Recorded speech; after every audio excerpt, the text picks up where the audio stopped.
वैष्णवांचा मेळा वारीला चाललाय. आज सगळीकडं आनंद दाटून आलाय. वारकऱ्यांच्या चेहऱ्यावरचा आनंद ओसंडून वाहतो आहे. अवघा रंग एक झाला ही अवस्था आहे. सावळा पांडुरंग भेटणार आहे. माहेरची ओढ आणि तेथील सुख याविषयी तन्मयता धारण केलेलं मन भान हरपून वारीत समरसून जात आहे. खरं पाहिलं तर या वारीसाठी एवढं वेडं का व्हायचं? का इतके दिवस सगळी आवराआवर करायची? सगळा संसार सोडून ऊन पाऊस वादळ या साऱ्या गोष्टीची तमा न बाळगता पायपीट का करायची?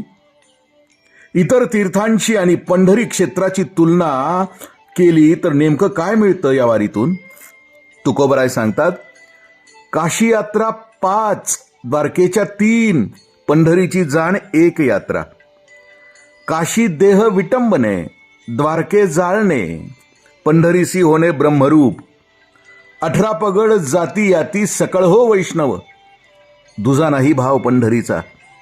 तुका म्हणे असो अथवा नसो भाव, दर्शने पंढरीराव मोक्ष देतो.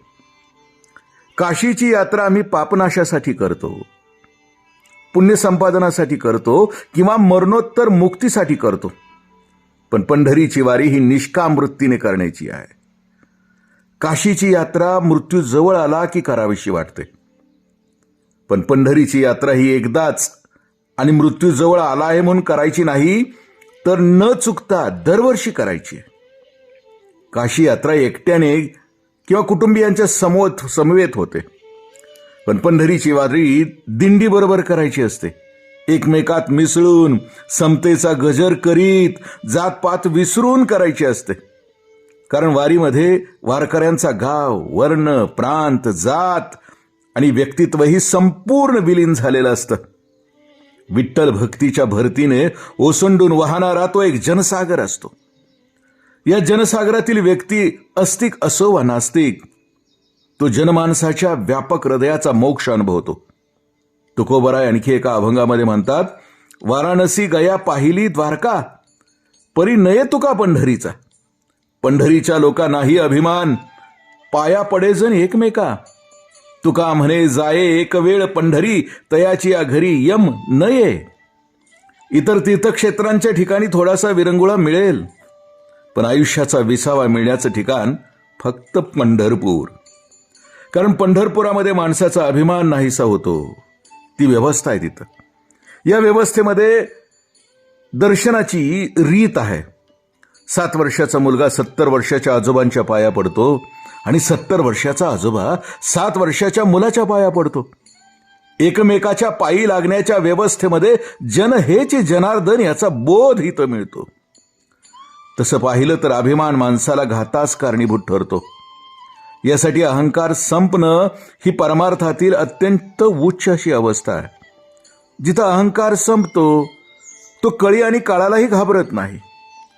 अहंकार संपवण्याचं हे साधं सोपं आचार धर्म वारकऱ्याला विश्व कवेत घ्यायला मदत करतं. वारीच्या सहभागासाठी अलीकडे हौशे गौशे नवसे लोक येतात. हौशे लोक तर जगभरातून येत आहेत. हौसेनं हा अनुपम सोहळा पाहण्यासाठी अनुभवण्यासाठी ते येत आहेत. श्रद्धाळू नवसे नवस फेडण्यासाठी येतात. काही गवसे काही मिळवण्यासाठी येतात. मात्र वारकऱ्याला काहीच मागायचं नाहीये. त्याचं हे निष्काम व्रत आहे. त्याला देवाजवळ स्वतःसाठी काहीच मागायचं नाहीये. कारण या यात्रेतील शेवटची प्रार्थना ही पसायदानाची असते, ज्यामध्ये एकट्याचं कल्याण नाही तर अवघ्या विश्वाचं कल्याण मागितलं. या यात्रेच्या निमित्तानं त्याला हवे आहे चंद्रभागेचे स्नान, पांडुरंगाचे दर्शन, दर्शने समाधान, दुसरं काहीच नाही. या यात्रेतल्या वारकऱ्यांची विठ्ठलावर आणि वारकरी संतांच्यावर अपार श्रद्धा आहे. ही वाट चालताना विठ्ठल आणि संतजनांच्या नुसत्या आठवणीने अंगावर शहारा येतो. कंठ गहिवरतो, डोळ्यात पाणी साचते. म्हणूनच पंढरीच्या यात्रेला दुसऱ्या कुठल्याच यात्रेची सर नाहीये. कारण या यात्रेची फलश्रुती हीच आहे की भाग गेला शीन गेला, अवघा झाला आनंद, अवघा रंग एक झाला. पुंडलीक वरदे हरी, राम कृष्ण हरी. जय हो. मंगल हो.